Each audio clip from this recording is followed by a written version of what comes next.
Inside the Gamecocks, the morning show brought to you by Palm Casual, palmcasual.com. We got another car rider today. Derek is on I-20. Where are you at, Coach?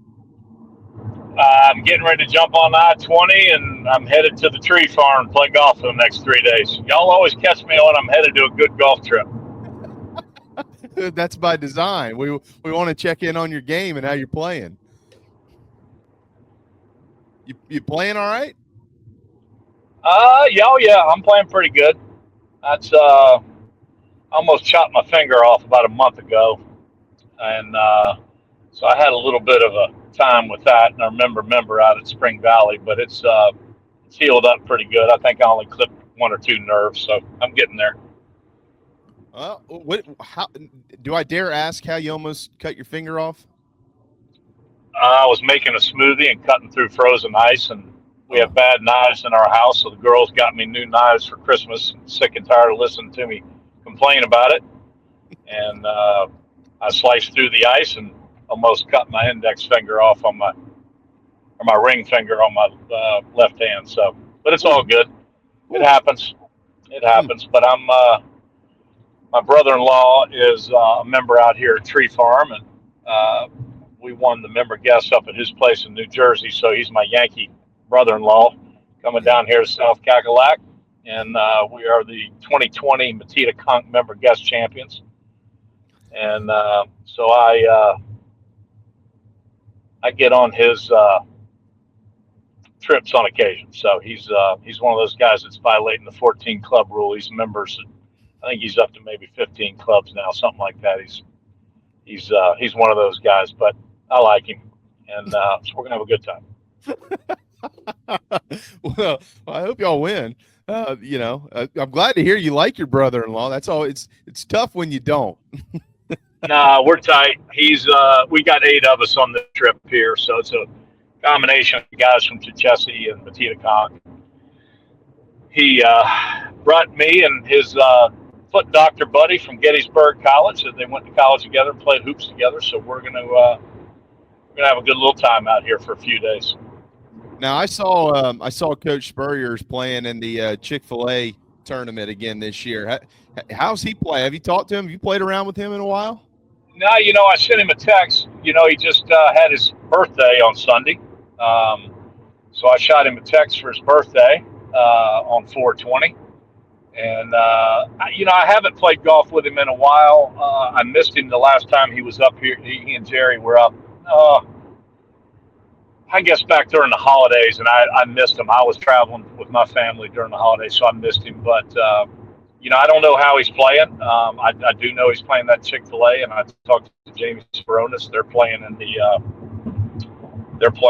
the Outback Bowl deal in the summer. So I guess he's still trying to play a bunch, and good for him. What up? What is going on, man? Not a whole lot. I can vouch for Troy Branham too. He did my mortgage. Oh, sweet. Yeah, Mike Morgan will be happy with that. That's his client. But when I move back to Columbia and we're neighbors, dude, I'll call him. He'll do mine too. So yeah, absolutely. That'll be awesome. Yeah. Jamie Bradford lost power, for those that are wondering why I'm here. JC Sherbert on Inside the Gamecocks, the morning show. GA Mangus is our guest. Always good to catch up with GA. I don't know what you and Jamie talked about, because I was writing an article when I got the text, but we were talking about golf. I'm headed to a golf trip out here at the Tree Farm, so we were just chatting. Hadn't started into the football yet. Yeah, what's interesting though, GA, like my wife, you've met her, probably Absolutely. Not into the golfing like we are from the South, because you can't play but 3 months a year, but she actually went from, I would never be interested in going to the Masters after watching Rory and the drama. She went from that to, when are we going to go? So that was pretty interesting. So at my house, we're back into golf. Yeah. I was just gotta love technology, right? Well, so the draft's tonight, and first of all, as a quarterback guy, give me your honest take on the whole Cam Ward Shedeur Sanders thing from your perspective. I have my opinion. I think it lines up with the rest of the people. I like Ward much better. But what do you think? With who? Cam Shedeur Ward and Cameron Ward. Yeah, your thoughts. They're both good players and had moments. I don't. If I had the first pick in the draft, I wouldn't take either one of them personally. But I still think those guys have to develop. I mean, I think you sit there and see where Anthony Richardson went a couple of years ago in the top 5 and came out of nowhere. And matter of fact, it might have been on this show. I said, does anybody watch tape? I wonder where, these guys go to combines, they do this, and then all of a sudden they vault up. And if Anthony, in my opinion, he's an ultra talented young man, but he wasn't ready to go be a starting quarterback in professional football. And I think we've seen that. He's still developing. So I think these guys, they're both, can they be good players down the road? Sure, I do. But I don't know that you're looking at anybody in this draft that you're taking. I think there's a lot of guys that if you have a pretty good quarterback that may be aging, you take them, let them sit and learn a little bit, a la Aaron Rodgers back in his day. And then hopefully they develop a little bit more and they're ready to go play. But that's not what they want to hear. That's not what people want to hear. People that have bad quarterbacks, they want to go get another quarterback and try it. So I think Cam's probably, physically, he appears to me in the little bit I got to watch Miami, he's a little bit more physically probably ready. Although, Shedeur did have his number retired with a 13-12 record. So, you got that going for you. Dude, I'm like, man, the number, nobody's wearing that number again. There's 64 Colorado Buffaloes that have been all conference, all Big 12, that have worn that number through the history of their program. Yeah. How about that, dude?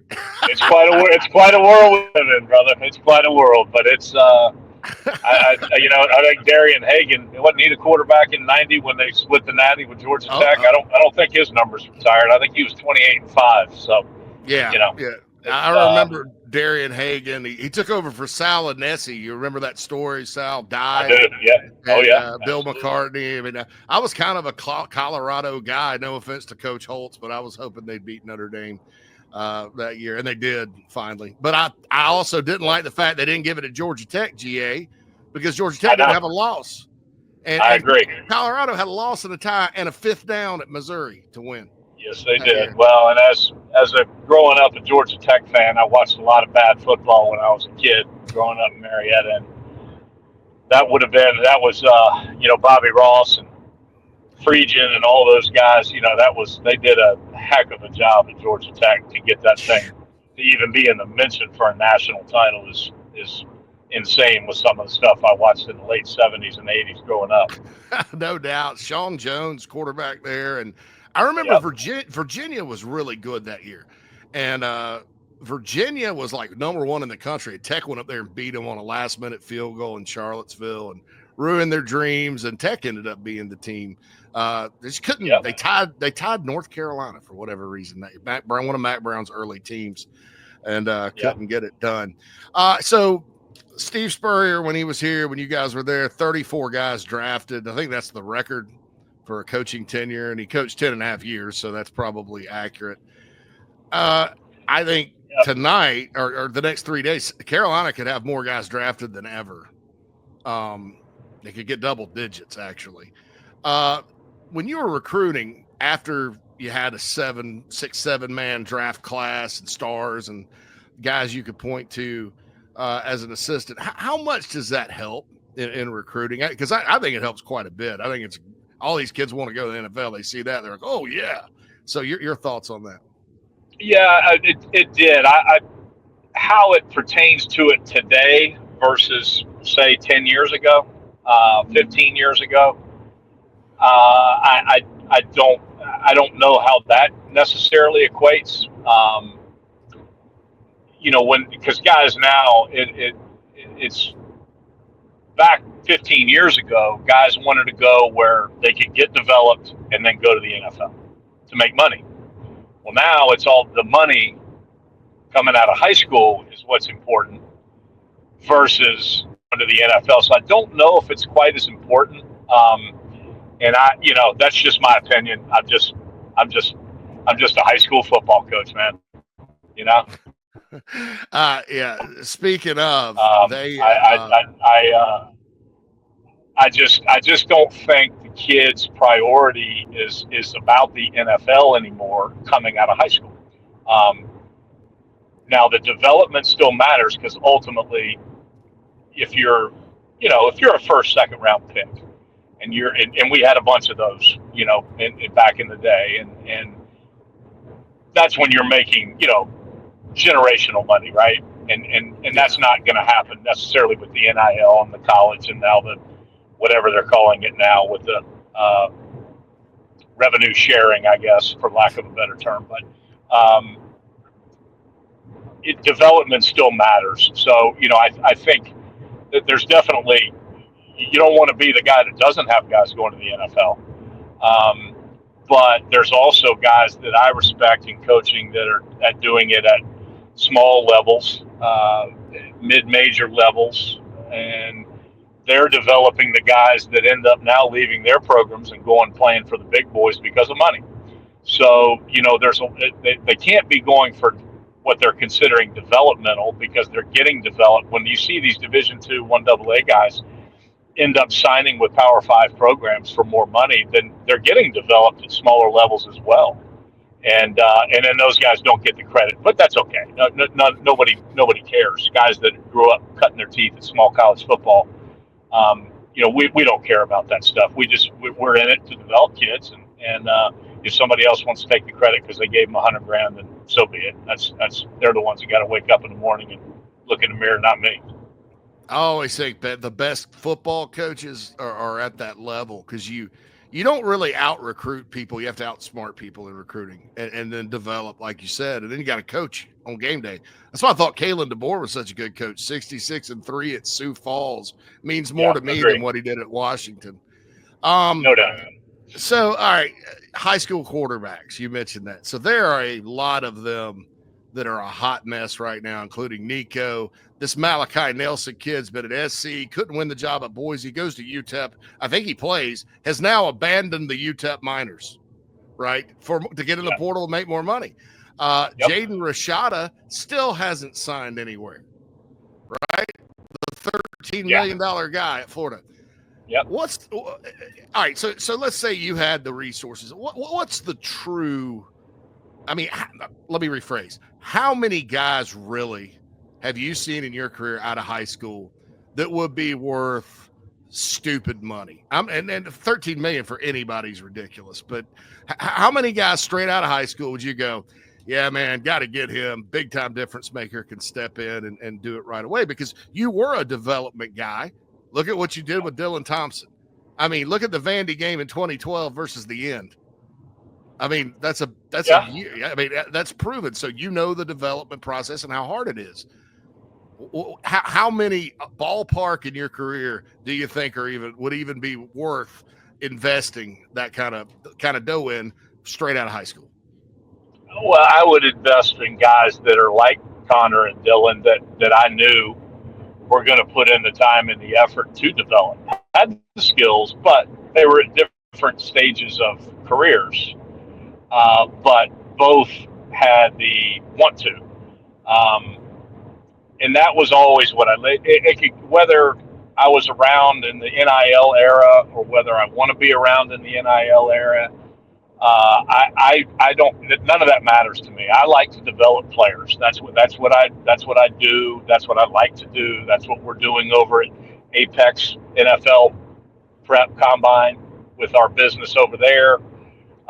We got 9 guys we just trained, and I see those guys acting professional. Those are the guys I would invest in, and we talk to them about all that stuff. Connor and Dylan were guys I talked to them just like I talked to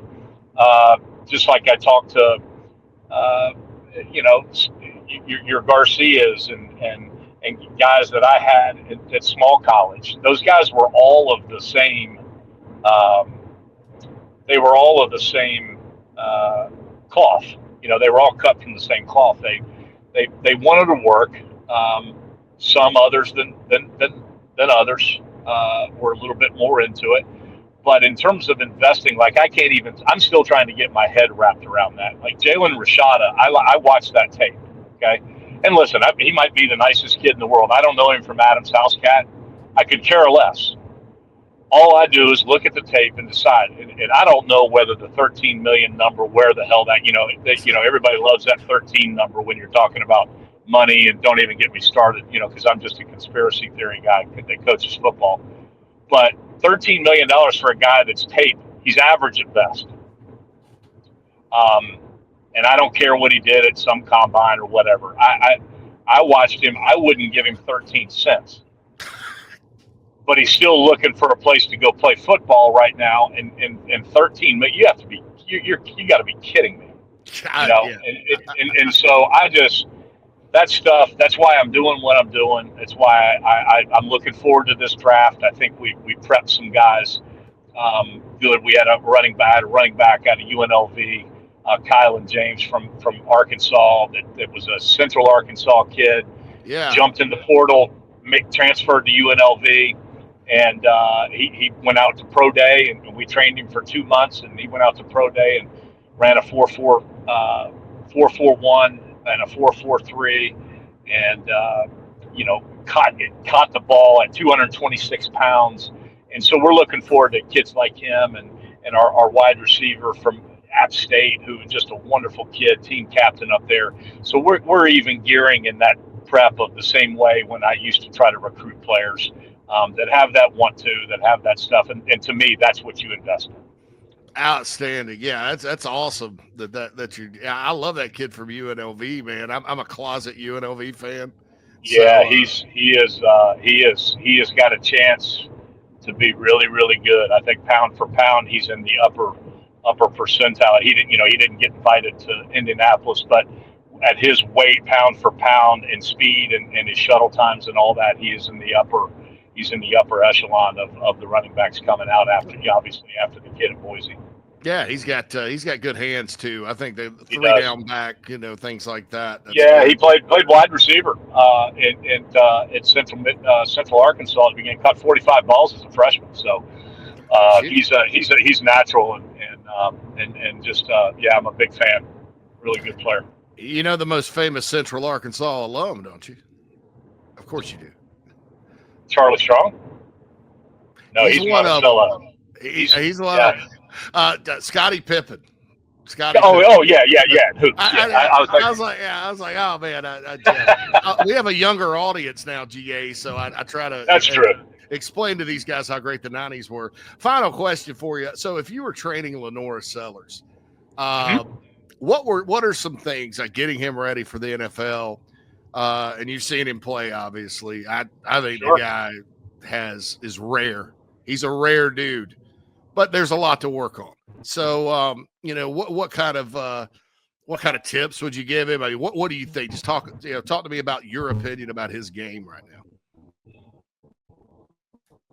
Big fan in high school, and he reminds me. He's the kind of guy that I like to invest in because he's still not even remotely close to the ceiling.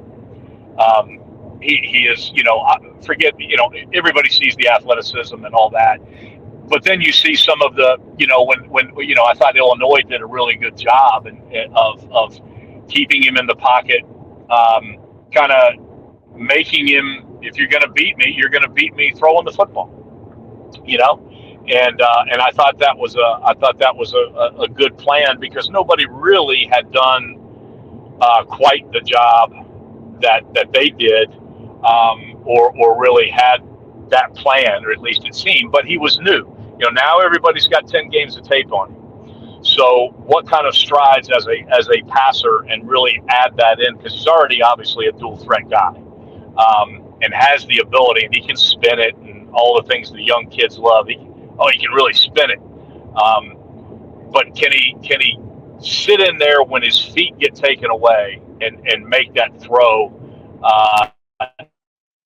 Really think with him, his development, what I see, what I would do with him and work hard on is his lower body and having it fit with everything with above the waist, because above the waist he's really good. He seems like a sharp kid. I don't know him personally, but I really like what I see. But his lower body, you know, when those balls sail and or they go into the ground, it's a fundamental issue with his lower body that I see. And again, I'm just one guy that coaches quarterbacks and enjoys doing it. And when the body and the upper body and the coiling and uncoiling of the upper and the lower are together, with his obvious ability of natural arm strength and the ability to spin it, is you know, I really think he has it in him to become a good passer. Right now, I wouldn't consider him a great passer of the football.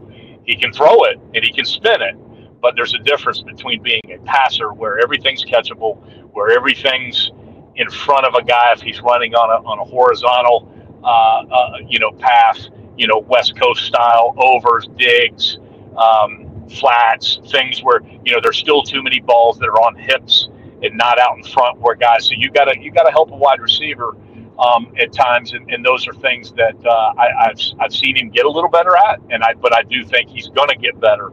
And when he gets that down, and just that you know, becoming a passer, touch is included in that. But I think the majority of it, the trigger of it, is his lower body, and he's a guy. He's been my kind of guy since high school. I mean, I would love to coach him. I think he's. I think those, you know, he's that dual threat guy, but has the ability to really spin it and push the ball down the field. And he's big, he's physical. I mean, he's got every tool that you want, and he's just a guy that continues to need a little development. And I look forward to seeing that happen to him. And I think the young man's got a really, really bright future. Gamecocks are in a good spot with their quarterback position right now, I think. Absolutely, man. I learned something there, so I appreciate that. You know, I learned the lower body. I need to start paying attention to that more. That's good. I appreciate. Yeah, the footwork and all that, footwork and base and all that fitting together with the upper. It's got to happen to be an elite passer, an accurate passer. Gotcha. All right, GA, man, shoot them good, buddy. Appreciate you joining us, and good to see you. Surprisingly enough today.